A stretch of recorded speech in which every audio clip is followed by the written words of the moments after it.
Bonjour à toutes et à tous et bienvenue dans un nouveau numéro de Passion en Provence, votre rendez-vous dédié à la découverte des pépites culinaires ou des activités de nos départements des Bouches-du-Rhône et du Var. Et aujourd'hui, on démarre cet épisode par la table de l'Olivier, le restaurant de Gilles Carmignani qui va nous accueillir et nous présenter notamment une recette pour les fêtes. Suivez-moi. Monsieur Carmignani, bonjour. Bonjour. Merci de m'accueillir dans vos cuisines. Alors racontez-nous, aujourd'hui on va faire une recette. Oui, on va faire un saumon gravlax avec une mousse de chèvre frais, avec une concoction d'herbe à l'intérieur. On va le poser sur un sablé olive parmesan et on va faire une vinaigrette à la framboise. Très bien, c'est une recette accessible à tous. On peut la refaire chez soi? Très facile, accessible à tous et qu'on peut refaire pour les fêtes puisque les beaux jours arrivent de fête. Voilà, et le saumon, ça va bien avec les fêtes. Alors c'est parti, on y va? Allez, on y va. Première étape, on va faire notre sablé. On va partir sur notre beurre pommade. On va le mélanger 250 g de beurre, 250 g de farine pour faire notre sablé. On va les mélanger. Donc il faut que le beurre soit vraiment ramolli, mais qu'il soit froid pour garder sa générosité et son onctuosité. Et dedans, on va y incorporer des olives hachées, du parmesan, un peu d'ail, des herbes. Et on va mettre à cuire tout doucement à 180 degrés pendant 20 minutes. Notre mélange est homogène, on l'a goûté, il n'est pas trop salé. On a le goût des herbes, on a le goût de l'ail et des olives. Nos petits moules sont prêts. Qu'est-ce qu'on va faire? Là, on va prendre notre chèvre frais. On va le détendre avec un peu de vinaigre. Le vinaigre blanc classique à déconseiller parce qu'il est fort, mais on peut trouver aussi du vinaigre blanc balsamique. Coriandre, basilic, un petit pesto d'herbe, un peu d'huile d'olive. On commence à voir la belle couleur du pesto, du basilic et du chèvre. Et des herbes. On va donner un peu de consistance en y mettant un petit peu d'échalote. Ça va ramener un petit peu le croquant à la préparation.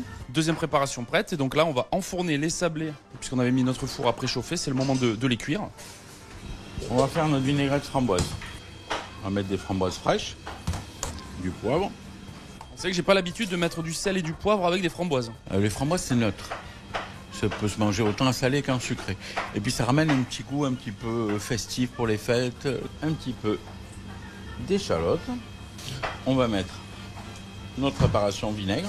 Et là, le secret, c'est le vinaigre va cuire les framboises et va cuire les échalotes et donner tout leur goût. On va farcir notre saumon. La pièce maîtresse. Exactement. Ensuite, on le positionne sur un film alimentaire. Des films. On va prendre notre mélange. On va le repartir. Alors quand vous répartissez la même épaisseur que le saumon pour avoir un goût homogène. Si vous en mettez trop, votre saumon il n'aura pas de tenue et le mélange va prendre le dessus sur votre saumon. Vous faites un boudin homogène. Une fois que vous avez fait votre boudin, vous roulez. Vous serrez sur les embouts pour chasser l'air. C'est bien de le garder 10 minutes au frais, un quart d'heure. Mais si vous le faites la veille, c'est aussi bien parce qu'il reprend bien en frais et il est plus facile à couper. Donc là, on a nos sablés, on a pris des emporte-pièces qu'on a posés par-dessus. Exactement. On va mettre notre mousse.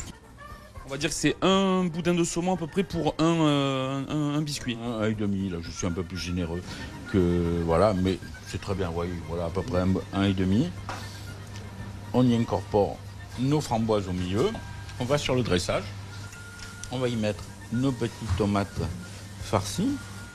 Et là, la dernière étape, le clou du spectacle, notre fameuse vinaigrette. Exactement, notre petite vinaigrette qui va aller sur le saumon et assaisonner. Et comme elle est tranchée, ça va aussi nous décorer. Et puis les couleurs font très Noël aussi. On a du rouge, on a du blanc. Exactement. Un peu de fleur de serre de Camargue pour amener le croquant. Alors la fleur de serre, ça sale pas forcément, mais ça amène ce côté un peu croquant. Voilà. Et après, si vous voulez, on va déguster. C'est parti. Et voilà, je suis de retour avec mon saumon. Une bonne idée de recette pour les fêtes si vous manquez d'imagination ou si vous voulez profiter d'un repas gourmand. Au niveau du restaurant, la table de l'Olivier est ouverte du lundi au vendredi tous les midis et le vendredi soir, le soir en semaine également, mais sur réservation pour des groupes.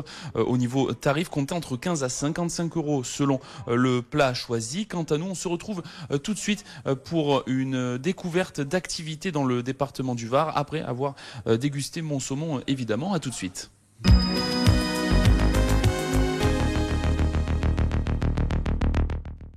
À la Garde, l'esprit de Noël est bel et bien présent avec le traditionnel marché de Noël. Ici, c'est près de 100 chalets qui sont disposés pour le plus grand bonheur des visiteurs. De nombreuses animations sont également proposées et il a même la réputation d'être le plus beau marché de Provence. Alors qu'est-ce qui explique cette réputation? Allons jeter un coup d'œil pour en savoir plus. Chaque année, il y a un thème en décoration différent. Donc on est toujours étonné d'année en année. La décoration est vraiment travaillée, recherchée et c'est vrai qu'il est très très agréable et l'ambiance est fantastique aussi. Des produits aussi d'excellente qualité, que des produits quasiment artisanaux. Donc ce qui fait un gage de qualité du marché de Noël de la Garde. Regardez, on est là, c'est qu'il est le plus beau en fait. Sinon la biscuiterie Navarro y est pas. Et les marchés de Noël, c'est évidemment l'occasion aussi de faire des cadeaux et des cadeaux originaux. Julien Orsini, bonjour. Bonjour. Alors, vous êtes artiste, peintre, et on voit derrière vous, ce sont vos aquarelles. Est-ce que vous pouvez nous parler justement de ce que vous faites? C'est un travail essentiellement local. Donc, comme je suis originaire de la Garde et j'habite au Pradet, donc c'est un petit peu tous les lieux que je peins. Et voilà, c'est aussi les alentours, la Farlède, Soliès-Pont, Soliès-Ville, Hyères, etc. Alors c'est décliné, on voit, donc des aquarelles, des peintures, mais aussi voilà, des petits magnets, des petits mugs, ça marche bien pour les fêtes? Ouais, ça marche bien. Et puis il y a beaucoup de gens qui ont des idées de petits cadeaux, petits budgets. Donc voilà, c'était l'idée de proposer tous les prix, tous les supports. Voilà, je peux décliner tous mes dessins sur ce genre de petits supports, quoi. Mais le marché de la Garde, ce n'est pas que ces chalets, il y a aussi des invités et des hôtes exceptionnels, n'est-ce pas Père Noël? Ah oui, ça c'est sûr, c'est un magnifique marché et il y a le Père Noël qui est là pour vous recevoir. Hein? On dit que c'est le plus beau de Provence, est-ce que c'est une réputation méritée? Non, je suis sûr que c'est le plus beau de Provence, j'en ai visité d'autres, mais celui-là, je suis resté ici parce que c'est le plus beau.